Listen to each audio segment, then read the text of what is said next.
안녕하세요. 전혜진입니다. 저희까지 진료부장 마지막 수업 시간이 되었는데요. 이 이후에는 당연히 기말고사가 치러지겠죠.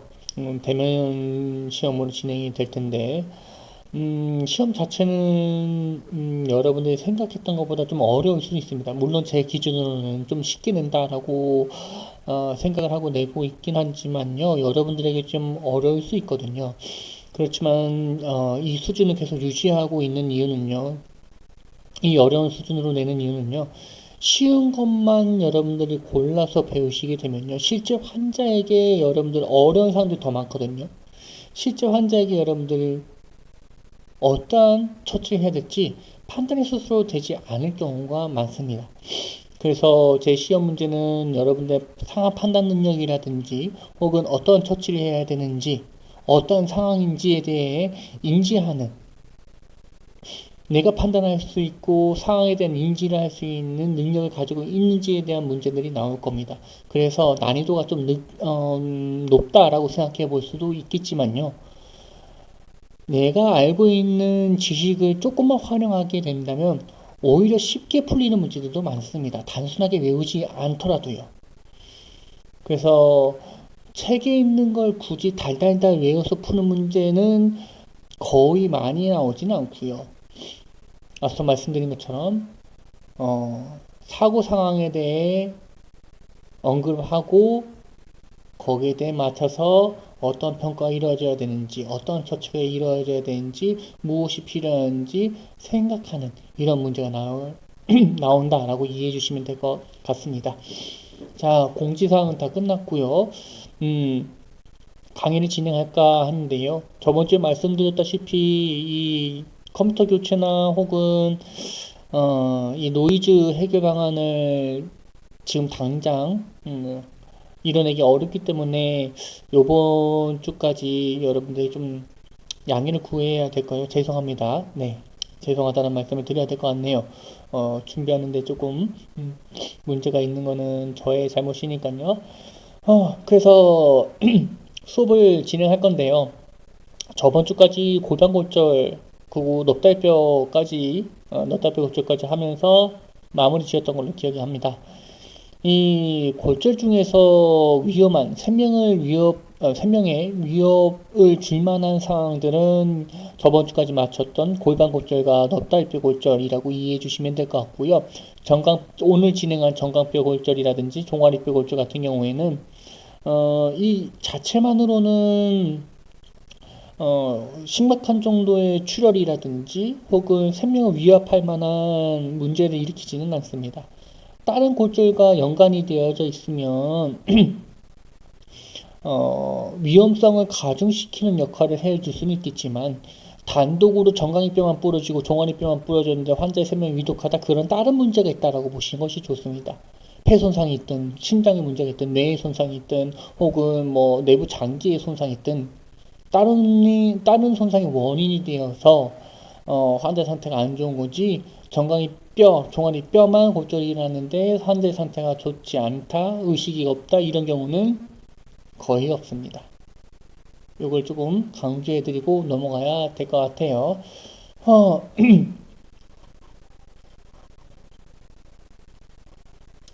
중간중간에 동영상이 끊기는 경우가 있는데요. 이거는 컴퓨터가 조금 문제가 있어서 프로그램도 잘 작동이 되지 않고 막 그런 경우가 가끔씩 있거든요.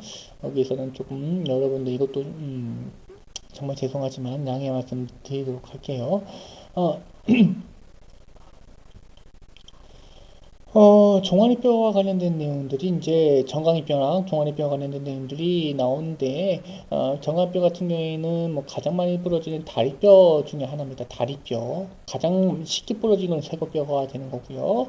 어쨌든 간에 쉽게 부러지는, 가장 많이 부러지는 다리뼈 중에 하나다라고 설명을 해주고 있는데, 이거는 뭐 단순하게 해부학적 위치만 보시면 알 것 같아요.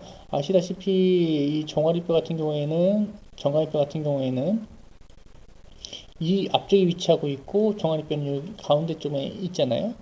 넛다뼈 같은 경우에는 요 가운데에만 위치하고 있고 그래서 앞쪽에 위치하고 있는 정강이뼈의 특성상 쉽게 잘 부러진다라고 보시면 될 것 같고, 그리고 아시다시피 무릎 이하의 이 하지, 아래쪽 하지의 움직임이 훨씬 더 크잖아요. 걸을 때 생각하시면 됩니다. 여기 고관절의 움직임보다는요, 무릎의 그 움직임이 더욱더 활발하기 때문에 손상당할 위험성도 훨씬 크다라고 이해해 주시면 될 것 같아요. 그래서 가장 많이 부러진다라고 설명을 해주고 있는 거고, 그 다음에 개방성 상체, 개방성 골절 가능성에 대해서 설명해주고 있는데, 이것 또한 뭐 그 전에 설명을 해드렸기 때문에, 추가적인 설명을 하지 않고 넘어가도록 할 거고요. 그 다음에 종아리뼈 골절과 관련된 내용들이 있는데, 이거는 무릎과 발목 손상, 이거 두 개 다 뭐죠? 관절입니다, 관절. 이전에 설명드렸다시피 상지도 마찬가지고, 하지도 마찬가지고, 위팔뼈 다음에 이제 노뼈 좌뼈가 있죠. 위팔뼈 다음에 종아리뼈하고 정강이뼈가 있죠. 이 뼈가 이 뒤쪽에서는 아래쪽에는 두 개씩 있는 이유가 뭐냐면 회전, 움직임, 관절의 움직임, 추가적인 움직임을 위해서 뼈가 두 개로 나눠져 있다라고 보시면 되는 거고요. 그래서 지금 설명을 해주는 것처럼 종아리뼈는 이 다리의 움직임, 대부분의 체중을 지탱하는 것은 정강이뼈고요. 종아리뼈 같은 경우에는 발목의 움직임이나 무릎의 움직임에 추가적으로 도움을 주기 위해서 존재하고 있거든요. 그래서 이 관절과 연관되어져 있는 손상이 무릎뼈 골절이다라고 이해해 주시면 좋을 것 같습니다. 물론 그렇지 않더라도 종강이뼈가 부러지고 정강이뼈가 부러지는 이런 상황들이 있을 수도 있죠. 무릎 손상이나 관절 손상 없이요. 자, 그 다음에 보셔야 될 것은 아까 전에 얘기했던 내용들 그대로 나오는데 정강이뼈가 부러지게 되면 무게를 지탱하지 못한다. 종아리뼈 부러지면 비교적 안정적이어서 걸을 수도 있습니다. 환자가. 뼈가 부러졌는데 걸을 수도 있어요. 이건 상황에 따라 좀 다르겠지만 걸어줄 수 있다는 점 꼭 기억해 주셔야 될 것 같고, 그 다음에 구해줄이 가장 많이 발생하는 부위가 어디라고 했죠? 아래쪽 하지, 종아리 부분이 가장 많이 생긴다라고 이 얘기를 해 드렸습니다. 첫째는 뭐 당연히 정렬과 PM, 물론 이게 우선적으로 이루어져야 됩니다. PMS 먼저 확인하시고요. 그 다음에 정렬하시고, 그 다음에 견인 후 고정하시면 되는 겁니다. 뭐 사용되는 부목줄은 여러분들이 판단하셔서 아무거나 사용해도 아무거를 여러분들이 선택적으로 부목 종류를 사용하는 것은 당연한 이야기가 될 것 같고요. 이거는 기준점이 없어요. 어느 때는 진공부모, 어느 때는 경선부모, 어느 때는 연선부모. 모두 다 상황에 따라서 여러분이 더 효과적이라고 생각이 되는 장비를, 부목을 선택하시면 될 것 같고요. 그리고 요것도 또 기억해 주셔야 됩니다. 항상 다리는 반대편하고 같이 묶는 것들. 그러면, 다치지 않는 다리에 동시에 묶여져 있기 때문에 움직임을 방해해서 제한해서 손상을 예방할 수 있겠다라고 보시면 될 것 같고, 자, 쇄골이 나오는데 인체에서 가장 많이 부러진 뼈가 빗자뼈, 다리 중에서는 정강뼈. 요런 말의 단어 자체가 의미하고 있는 내용도 좀 구분하실 필요가 있을 것 같고요. 문제 내에서도 여러분들 잘 읽어보셔야 됩니다. 학생들이 이 내용에 대해서, 지식에 대해서는 인지하고 있거나 학습을 완료해서 잘 기억하고 있는데 문제를 제대로 이해하지 못해가지고 알고 있음에도 불구하고 시험 문제 틀린 경우가 가끔씩 있거든요. 그래서 문제를 이해하는 것을 조금 여러분들에게 강조드리고 싶습니다. 여기서 쇄골에서 중요한 거는 이제 그 쇄골 부위에 여러 가지 혈관들이나 신경들이 존재한다는 점, 그래서 때때로 심각한 출혈이라든지 혹은 신경에 손상을 일으킬 수 있다는 점 기억해 주셔야 될 것 같고, 때에 따라 호흡장애가, 쇄골 골절 자체가 이 폐를 짓눌러서 혹은 이 뼈 파편이 폐를 찔러서 호흡 기계에 문제를 일으킬 수 있다는 점 기억해 주셔야 될 것 같고, 그 다음에 뭐 탈구가 발생할 수 있다는 점, 이럴 경우에는 이 팔자분들 이용해서 부드럽게 뒤로 당겨가지고 이 탈구를 고정시킬 수 있다는 점 기억해 주셔야 될 것 같고요. 봉우리 빗장 관절 같은 경우에는 팔걸이로, 이 부분이 어깨 부분이거든요. 어깨. 이거는 어깨 부분이고, 요거는 이제 그 여러분들 목 아래쪽에 보게 되면 쇄골 폐임이라는 것이 있는데, 그 목 중앙이 쭉 내려오게 되면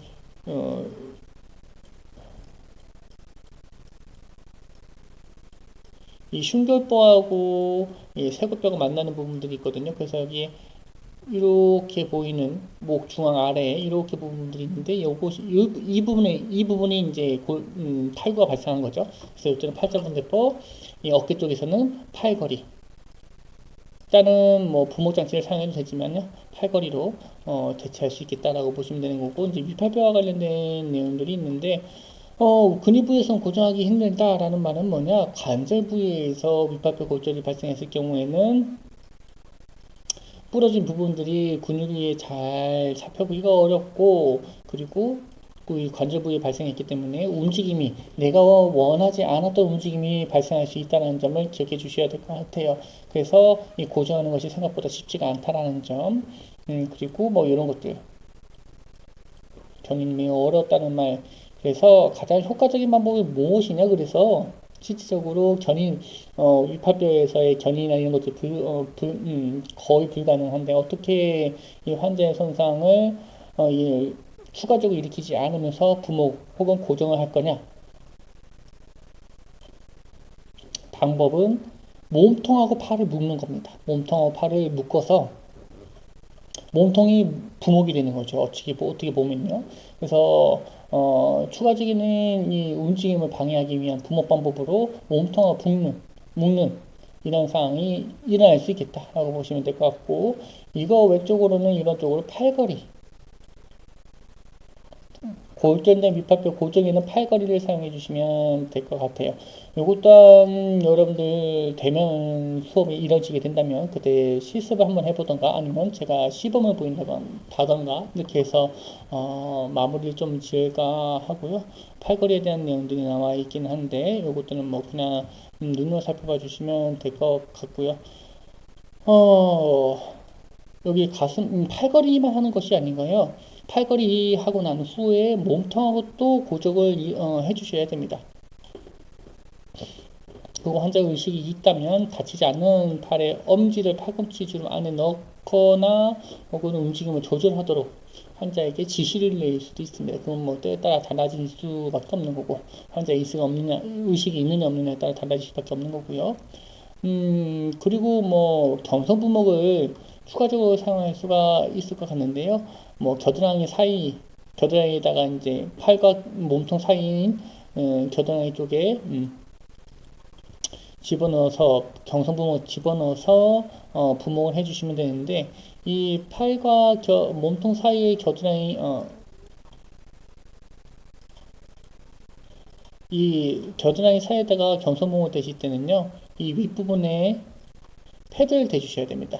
그렇지 않으면 여기 써져 있는 것처럼 이 겨드랑이 통해서 지나가는 혈관들이 압박을 받게 되고, 그로 인해 혈류 차단으로 인해 환자가 불편감이라든지 혹은 상지에 혈액순환 장애를 일으킬 수 있겠다라고 이해해 주시면 될 것 같고, 환자의 긴 척추 외상 있는 환자에게서 골절이 발생했으면요, 대부분은 뭐 단순 골절 빼놓고는 척추 손상을 의심해야 되기 때문에 긴 척추 조절판을 이용해서 환자를 이송해 줘야 된다라고 기억해 주시면 될 것 같고, 만약에 환자가 단순하게 그냥 뭐 어딘가에 정확하게 손상 기준을 파악했는데 뭐 그 폭력 사태에 이어서 강목에 혹은 뭐 쇠파이프에 떨어진 쇠파이프를 막으려고 하다가 혹은 쇠파이프에 맞아서 위팔뼈가 부러졌다고 하게 되면 그때는 긴 척추구조판이 필요하지 않을 수도 있습니다.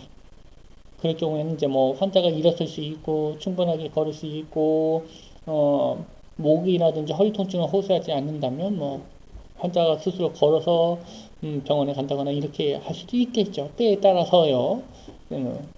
때에 따라서라는 점 좀 기억해 주셔야 될 것 같아요. 판단은 여러분들이 하시겠죠, 현장에서는요. 근데 이런 상황이라면 저는 긴 척추 조판을 사용하지 않을 것 같아요. 무조건 이렇게 하는 건 무조건 긴 척추 조판을 사용하는 건 아니다. 라는 점 기억해 주셔야 될 것 같고, 그 다음에 이제 전완 부위 혹은 이제 앞쪽 팔에 대해서 설명을 해주고 있는 건데, 요거는 이 꼴레시 골절에 대해서 특별하거든요. 특수한 상황인데 꼴레시 골절이라는 것이 있어요. 요거는 여러분이 넘어질 때 몸통과 머리를 방어하기 위해서 땅바닥에 손을 짚게 되는데, 이때 이 체중을 싣는 신체 부위가 손목으로 상하게 되어져 있어요. 그렇다고 해서 이제 손목 관절 부위에 이제 뭐 탈구나 이런 것도 생길 수 있겠지만 그거보다는 최종적으로 손목으로 가기 전에 뼈에서 골절이 발생하게 되는데 이것을 꼴레시 골절 혹은 음포크 골절이라고 이야기를 하거든요. 동일한 이야기입니다. 그래서 이 꼴레시 골절이 발생할 수 있다는 점 기억해 주셔야 될 것 같고, 뭐, PMS와 관련된 내용들은, 네, 기장과 동일하니까 보시면 되는데, 우선 그림을 조금 보고 넘어갈게요. 그냥 내용보다는요. 사진을 넘어가고, 사진을 조금 설명하고 넘어갑시다. 지금 보이는 곳이 슈가턴 스프린트예요. 여기 써져 있죠. 슈가턴 스프린트라고. 이게 한국말로 하게 되면 각스탄 직기 형태 분목인데 이게 말이 더 어려워요. 오히려 이제 다 미국에서 만들어진 의학을 한국형으로 바꾸다 보니까 한국말로 바꾸다 보니까 오히려 더 어려운 경우가 많아서 필요할 경우에는 차라리 영문명으로 외우시는 것이 좋겠다. 슈가턴 스프린트 보시게 되면 말 그대로 그 각설탕 이렇게 설탕들 있잖아요. 이거 집는 집게가 이렇게 생겼잖아요. 이렇게 생겼죠. 그래서 요거 여기 손잡이가 있고 손 이렇게 잡으면 이게 집게가 다쳐서 이렇게 다치죠. 이렇게 만들어진 모양의 부목이라고 보시면 될 것 같아요. 지금 보시는 이 주황색, 파란색 부목이 샴부목입니다. 샴부목이라고 보시면 될 것 같고요. 어쨌든 간에 뭐 이렇게 이 전환 부위에서 이 슈가톤 스프린트가 잘 사용될 수 있다는 점 기억해 주시면 될 것 같고, 이것 또한 제가 대면 실습할 때, 대면 수업할 때 한번, 시범을 하도록 할게요. 그리고 손 같은 경우에는 지금 뭉쳐지고 있죠. 근데 이렇게 심하게 뭉쳐질 필요는 없고요. 뭐 붕대를 갖다 준다거나, 혹은 뭐 남아있는 그 꺼지 같은 걸 잡게 해준다거나, 그렇게 편하게 잡는 자세를 유지하게 되는 것이 기능적 자세, 해박적 기능적 자세라고 보시면 될 것 같습니다. 그리고 뭐 모세가 제치는 수간이라는 말이 있는데 이것 또한 설명을 드렸죠. 붕대를 감게 되면 순환을 확인하기 위해서 맥박을 체크한다거나 혹은 모세가 제치는 시간을 확인해야 되는데 이거를 확인하려면 당연히 지금 맥박을 짚고 있는 거거든요. 맥박이 짚혀지지 않는다면 손끝에 모세가 제치는로 대체할 수 있다고 보시면 될 것 같습니다. 그리고 뭐 나머지 부분들은 여러분들 그냥 간단하게 읽고 넘어가시면 될 것 같고요. 관절 손상 처치가 있는데 첫 번째 있는 것이 이제 엉덩이 관절입니다. 요거 전방 탈구 같은 경우, 그 다음에 후방 탈구 같은 경우, 요거를 조금 두 가지를 조금 기억해 주셔야 될 것 같은데요. 전방 탈구는 발이 바깥쪽으로 돌아가고, 발이 바깥쪽으로 돌아가니까 발가락 끝이 외측으로 돌아간다는 얘기겠죠.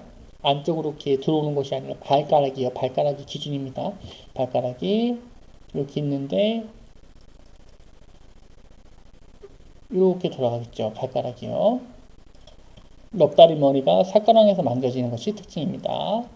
그 다음에 후방 탈구 같은 경우에는 이 전방 탈구보다 흔한 탈구 유형이라고 보시면 될 것 같고, 무릎은 구부러지고 발은 안으로 돌아간 상태.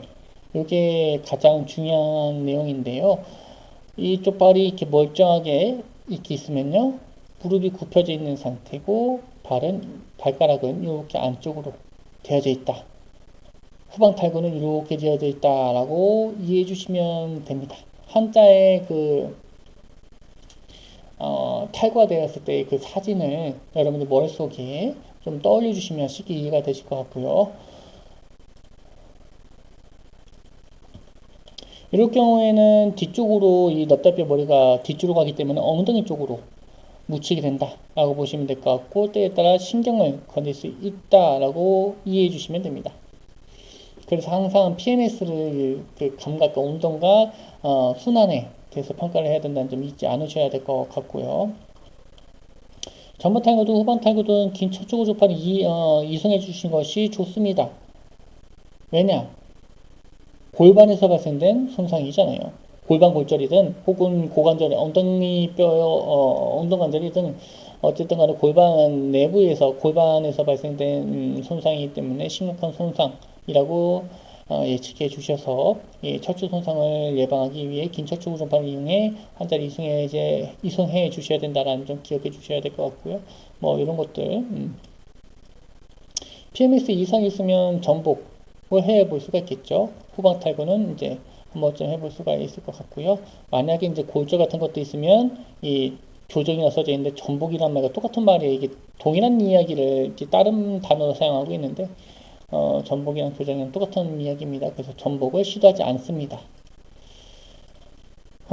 이 후방 탈구 교정에 대해서 쭉 설명을 해주고 있는데요. 요거는 제가 요것도 동영상으로 대체한다거나 시범으로 이해하겠습니다. 이거를 굳이 문제 낸다거나 시험 문제 낸다거나 하진 않을 것 같고요. 이거는 하는 행위에 대해서 연습해야 되기 때문에 굳이 책을 하나하나씩 읽지는 않을 것 같아요. 수업에서 제가 활용하진 않을 것 같고요. 그 다음에 이제 무릎 관절이 있습니다. 무릎 관절 같은 경우에는 넙다리뼈하고 정강이뼈, 종아리뼈 이 세 가지 뼈가 인접되어져 있는 관절이라고 보시면 될 것 같고 추가적으로 종잡뼈라고 이야기하고 있는 무릎뼈들도 여기에 속해져 있는데 무릎뼈는 무릎뼈 따로 탈구라고 이야기를 합니다. 무릎뼈 탈구랑 무릎 탈구랑 조금 다르다는 점 기억해 주셔야 될 것 같고요. 그 다음에 무릎과 관련된 주요 인대들에 대해서 쭉 써져 있다. 우리들이 알고 있는 십자인대 여기에 포함이 되어져 있다라고 보시면 될 것 같고요. 이런 인대들의 문제 같은 경우에는 특히 무릎에서의 인대 문제들 같은 경우에는 일상생활이 조금 어려울 수 있을 정도로 심각한 부상으로 이루어지는 경우가 있겠다 하는 점 기억해 주셔야 될 것 같고 특히 또 기억해 주셔야 될 거는 혈관 손상, 인대뿐만 아니라 혈관 신경 손상, 관절 부위에서는 매번 강조했던 내용이긴 한데 이렇게 해면체 부분으로 넓어지고 있기 때문에 이 부분에서 혈관하고 신경이 지나가잖아요. 그러면 이게 조금만 어긋나라도 신경혈관 손상은 다른 부위에서의 골절보다 훨씬 더 쉽게 일어날 수 있다는 점을 꼭 기억해 주셔야 될 것 같습니다. 그래서 무릎 관절 관련된 내용들을 다시 한번 책으로 넘어와서 보셔야 될 건데요. PMS 이상이 없으면 발견된 그대로 동일하죠. 기본 원칙이에요. 계속 똑같이 나올 겁니다. 그 아래도 마찬가지로 무릎이든 정강이 이제 관절이니까 무릎이든 어디든 간에 팔 쪽 어깨든 간에 상관없이 PMS에 문제가 없으면 그대로 이송해라 라는 것이 기본이라는 점 그 다음부터는 설명하지 않으려고 지금 아래쪽도 동일하다라고 말씀을 드리는 겁니다. 만약 다리가 구부러져 있는 상태에서 여러분 발견했다면 안쪽과 바깥쪽에 하나씩 되어서 고정시켜 주시면 될 것 같고요. 구부러져 있는 상태에서요. 그러니까 만약 환자가 이렇게 구부러져 있는 상태에서 발견이 되었다면요. 이 바깥쪽에 하나, 그 다음에 여기 안쪽에 하나 이렇게 돼서 묶어 주시면 됩니다. 그리고 또 하나 보셔야 될 만한 것들은 뭐냐, 이제 사다리 부목이나 현선 부목에 대해서 설명을 해주고 있는데, 이거는 다리 각도에 따라서 이제 각도가 너무 휘어져 있으면 견선 부목이 조금 사용하기 불편할 수도 있습니다. 그래서 내 마음대로 이 형태를 고정할 수 있는 부목이 형성 부목이라고 말씀드렸죠. 그거 사용해 주시면 될 것 같고, 진공 부목도 충분히 사용될 수 있습니다. 부목의 종류라게 쭉 써져 있는데요. 요거는 여러분들이 선택하는 거예요. 환자에게 가장 좋을 거라고 생각되는 부목을 선택해 주시면 되겠죠. 그러니까 현장에서 실제로 환자를 만나봤을 때 여러분들 판단, 생각이 중요하다라는 이야기가 될 것 같아요. 여기서 보세요. 사다리 부목, 현선 부목, 진공 부목, 그리고 경선 부목, 공기 부목. 연선 부목 빼놓고는 다 사용할 수 있다라고 설명을 해주고 있는 거예요. 그럼 여러분들 여기서 골라야 된다는 거거든요. 여기서 이제 환자에게 좋을 만한 부목을 선택할 능력이 여러분들에게 있어야 된다라고 보시면 될 것 같고, 그런 것들은 이제 확인하기 위해 시험 문제가 조금 판단할 수 있는 능력을 키울 수 있도록 나아져 있다라고 보시면 될 것 같고요. 그리고 무릎뼈 탈구와 관련된 내용들이 나아져 있는데, 무릎 같은 경우에는 아시다시피 이렇게 정강이뼈, 그리고 종아리뼈, 넙다리뼈가 이렇게 있어요. 그 앞에 무릎뼈가 있죠. 정강이, 종아리, 너다뼈, 무릎뼈. 실질적으로 무릎 관절을 형성하는 거는 요 세 가지라고 보시면 될 것 같고요. 물론 이제 무릎뼈가 따로 있긴 하지만요. 무릎뼈 자체는 하지 움직임에 크게 영향을 주지는 않습니다. 솔직히 말씀드리면요. 어쨌든 간에 무릎뼈만, 여기 세 개 있는 무릎 관절이 형성하고 있는 세 개 뼈는 멀쩡한데요. 무릎뼈만 아래나 위쪽으로 탈구되는 경우가 있겠다라고 이해해 주시면 될 것 같습니다. 이거 무릎뼈 탈구 같은 경우에는 겉으로 보기에는 매우 심각한 손상인 것처럼 보이지만 실질적으로는 그렇게 심각하지 않을 가능성이 높아요. 그 다음에 무릎의 정방 탈구라는 말이 있는데 요거는 좀 다음 시간에 이어서 진행하도록 할게요.